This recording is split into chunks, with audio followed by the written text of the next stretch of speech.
Criston Cole is an interesting character in House of the Dragon, and one some of you have requested on the channel since I started making videos. For a while, I've been a bit unsure about giving him a video, but recently I've changed my mind and decided to give it a shot. So without further ado, be sure to like, comment, and subscribe, spoilers beware, and let's see if we can get to know the knight beneath the shining armor. Criston Cole is the Lord Commander of the Kingsguard, ever since Harold Westerling pulled a Barristan Selmy in Episode 9. I am Lord Commander of the Kingsguard. I recognize no authority but the King's. And until there is one, I have no place here. The Kingsguard is one of the most prestigious orders in the realm, with vows that bind for life, as each member swears to protect the royal family against all harm. So if Kristen is meant to protect and preserve the royal family, why does he seem so eager to see it divided? Is it because he's evil? Is it because he hates Rhaenyra for rejecting him? Or does he truly believe he's doing the right thing, like many other characters in the story? To call Kristen a villain doesn't make much sense to me, though I suppose I can see why some people would see him that way. After his falling out with Rhaenyra, it seems like Kristen devolves from being a chivalrous knight to a thug and a brute, a lapdog who just does what he's told and then some. To be honest, I'm not the biggest fan of how the show and some of the fandom handle this character. Kristen is more than just some brute and vengeful man simping for his ex's former best friend. He's not a misogynist like some people believe, though he may be a bit of a hypocrite. Every woman is an image of the mother, to be spoken of with reverence. The Princess Rhaenyra is brazen and relentless, a spider who stings and sucks her prey dry. Spoiled cunt. But why does he view Rhaenyra so differently than everyone else? Why is he so eager to prove himself to Alicent? Criston Cole, before the shining armor, before the binding vows and white cloak, was a commoner for the most part. His family, the Coles, were not rich and powerful like the noble houses of the Seven Kingdoms. When he first appears, it's made kind of obvious the position he's in. At the Heirs Tournament, all these men are dressed to impress with their polished steel and colorful surcoats. These glamorous garments are a source of pride and prestige, but Criston Cole is different. He has no surcoat. His armor is beaten and battered. His shield and family sigil is worn. Most nobles would think less of him because he's not as fancy as they are, but his beaten armor is a testament to its effectiveness. Unlike most of the men in attendance, Kristen has actually seen combat before, and this is likely the armor he wore when he fought in the Dornish marches. He has survived real battles, not just played at them. So even though his clothes aren't pretty like everyone else's, he still shows that he's pretty reliable when it comes down to combat. Kristen is very much an underdog when he's first introduced, and I feel like the show doesn't really expand on that like they could. For example, in addition to being lowborn, Kristen is stated to be a Dornish man. Gods, he's Dornish. During this point in history, despite the Targaryens claiming they rule all the Seven Kingdoms, Dorne has never sworn fealty to the crown. Every time a Targaryen has tried to take Dorne by force, it always ended with failure. Even Aegon the Conqueror could not take Dorne, and one of his sister wives died trying to. Dorne only comes into the fold years later, and that's through marriage, not violence. So this is very important for Kristen's character. At least it should have been. Kristen is a lowborn Dornishman in Westeros. If the odds weren't stacked against him before, they definitely would be now. The people in Westeros have been fighting Dorne for years. They hate them, and now one of them with little to no status has made his way onto the Kingsguard, instead of one of these men from more well-respected bloodlines.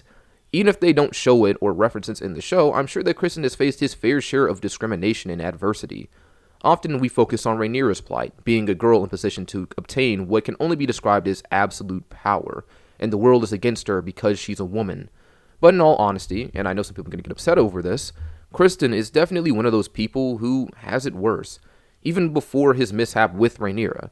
Now, in regards to that, while I do say this was a consensual encounter, I don't think you can ignore that there is coercion and a clear power imbalance in this situation.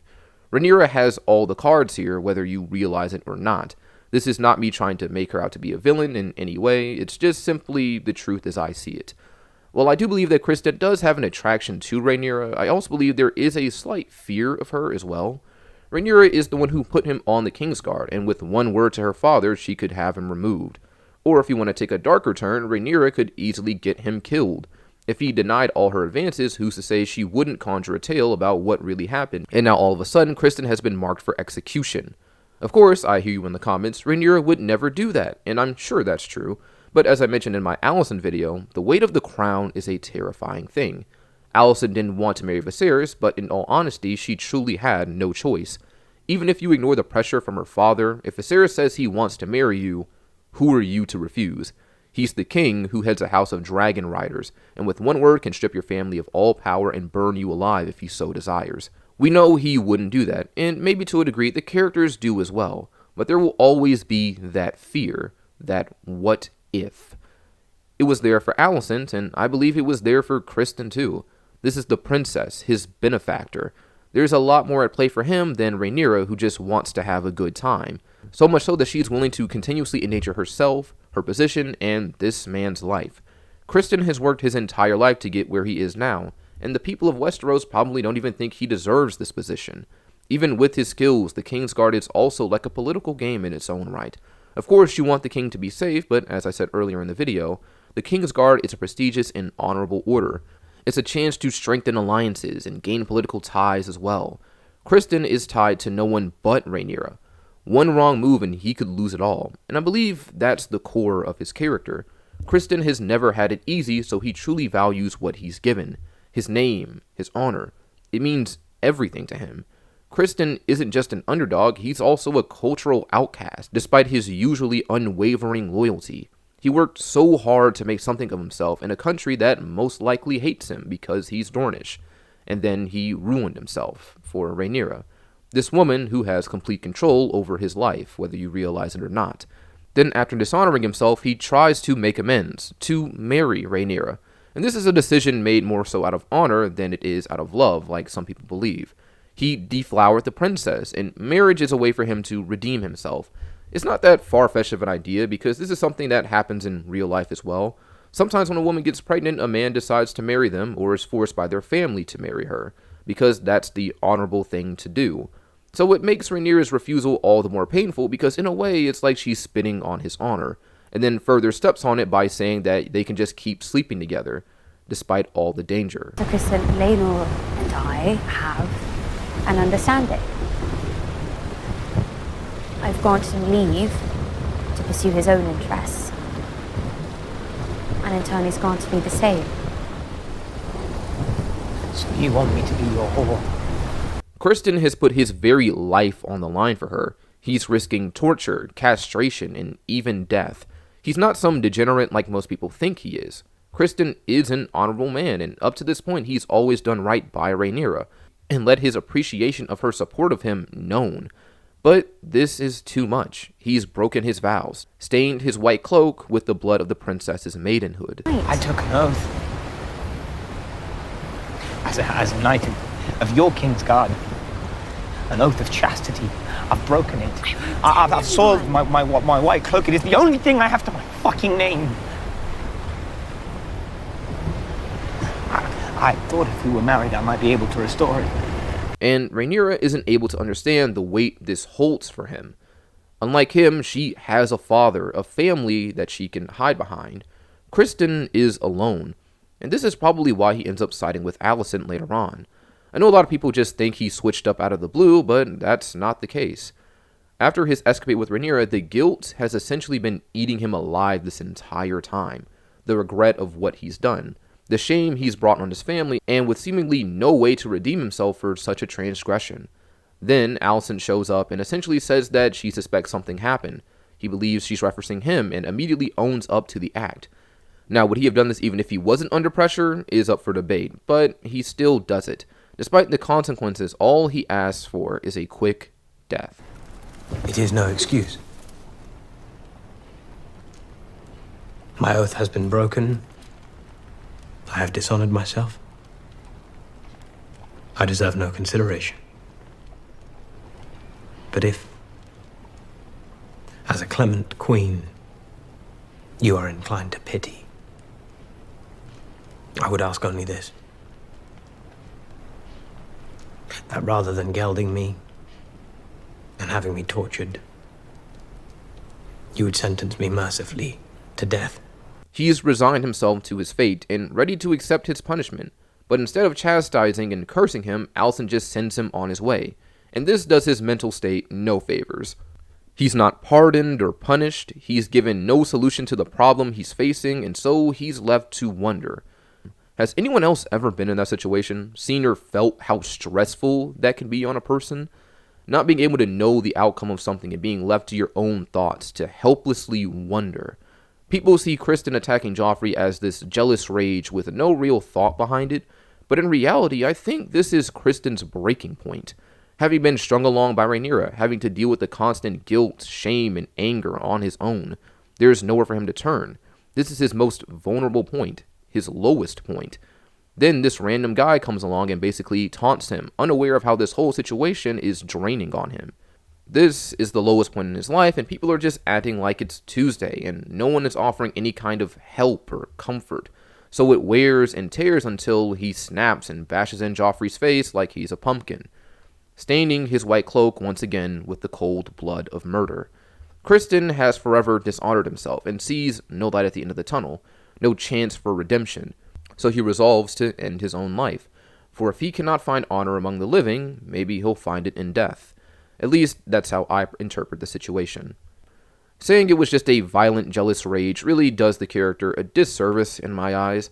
This was a man who was pushed to the edge, drowning in his own guilt and shame with no one to help him, until Alicent came along.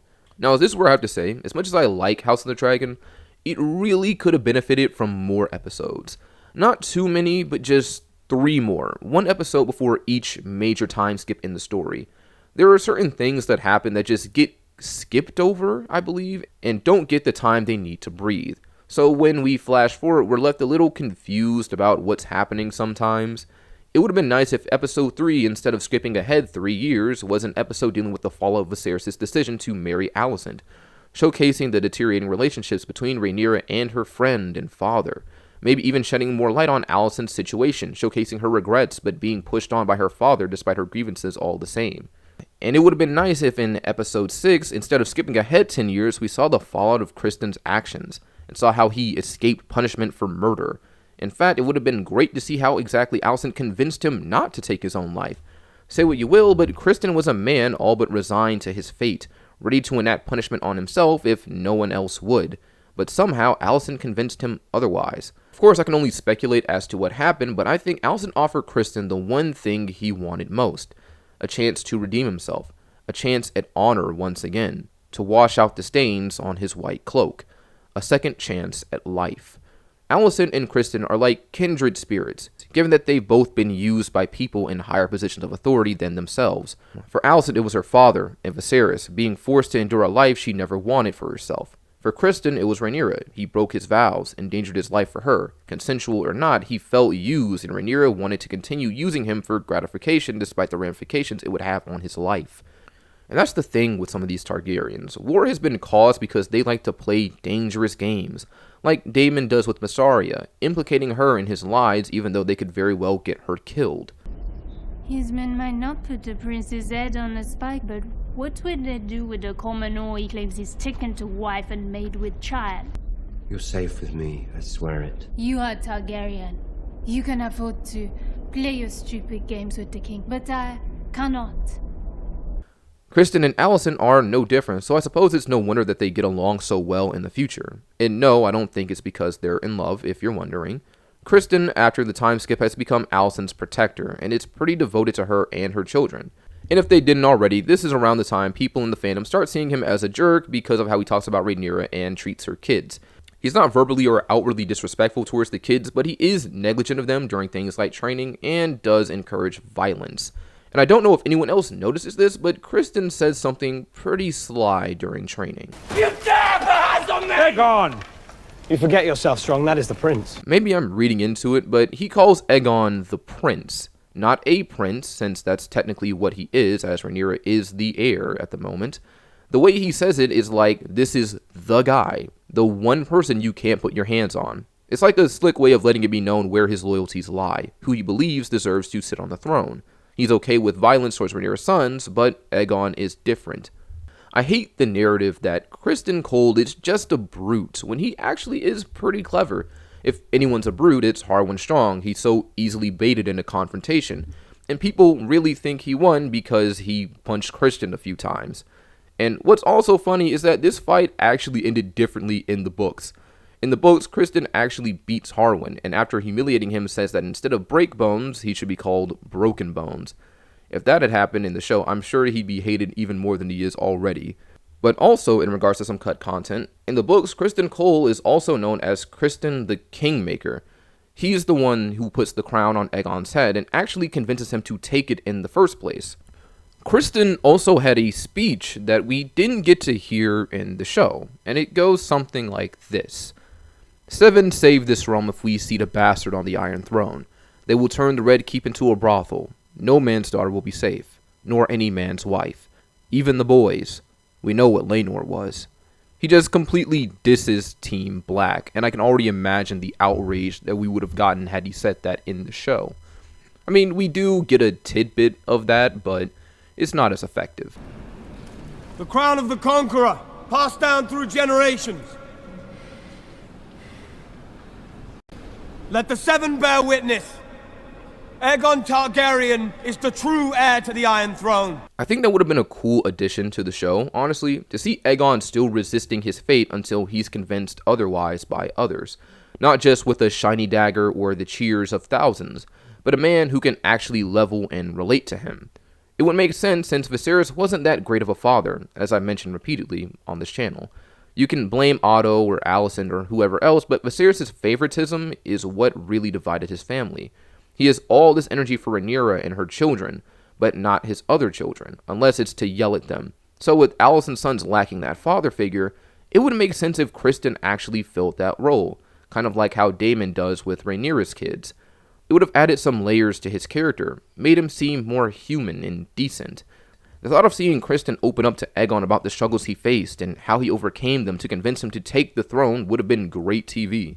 It wouldn't have just humanized Kristen, it could have humanized Aegon too, instead of just making him this spoiled degenerate. And we kind of see him do this with Aemond in episode 9. Here I am, trawling the city, ever the good soldier in search of a wastrel who's never taken half an interest in his birthright. It is I, the younger brother, who studies history and philosophy. It is I who trains with the sword, who rides the largest dragon in the world. It is I who should be...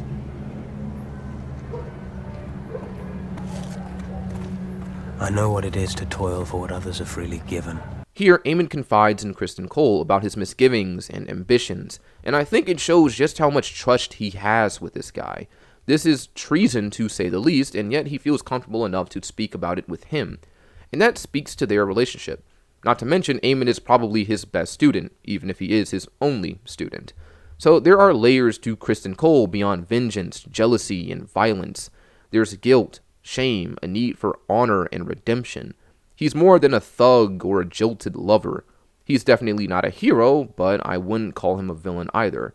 He's a man, a knight, but more than dark and full of terrors.